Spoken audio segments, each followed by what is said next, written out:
Hello po, ngayon po ay March 26, 2025 and ito po yung ating mga tatlong huling punla dito sa Batangas.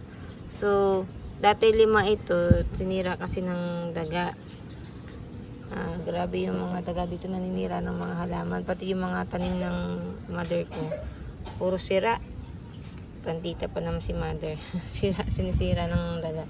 So, ito po ay 30 days after sowing or 15 days after transplant. So, ayan po, magaganda. Lusog. So, alaga ko po ito ng ang ginagawa ko kasi dito, yung una, abono, fertilizer yun, ang nakalagay yata, 14 na NPK. Oo nga, 14. At last yung fertilizer na ginamit ko. Tinutunaw ko lang yung sa tubig, tapos siya kung didilig dito. Ngayon naman yung calcium nitrate na ang ginagamit ko. Tinutunaw ko din sa tubig. No? So, ayan. Maganda po. And dito ay pa 30 days sila. Ito lang yung natanim ko kasi konti na lang yung paso nung nakaraan na. Maliit nga lang yung paso nitong isa. Actually, maliliit lang naman yung paso nila. Parang wala pang isang dangkal. Maliliit lang yung mga paso ko. Pero okay. Okay yung mga tanim. Yan, teka lang. Yan, wala pa. Yan, mahirap ng pesto ko. Yan, wala pa isang dangkal.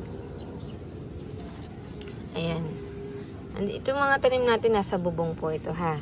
Ito ay 30 days after sowing. So, rumin. Masarap ang lasa nito. Walang pait. No? Siguro depende sa pagtatanim nyo. Meron kasi ako dating may nag-comment sa akin. Sabi ko, matamis yung tanim ko. Sabi niya, asin matamis. Oo, matamis. Parang hindi siya naniniwalang matamis. Pero matamis naman talaga, no? Pero itong romaine natin dito, siguro dahil sa lupa, may tamis din naman siya, pero hindi katulad nung hydroponics na iba yung tamis, malasahan mo talaga. No? Ito naman, konti lang yung tamis niya. Pero ayos din, kasi wala naman siyang pait. Tsaka malutong to kainin, masarap.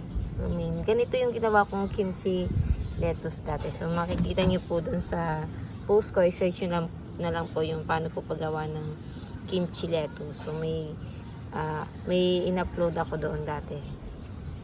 Step by step yon. Parang 20 minutes yung video na yon. So ayan po. And kung may tanong po kayo, comment lang po kayo.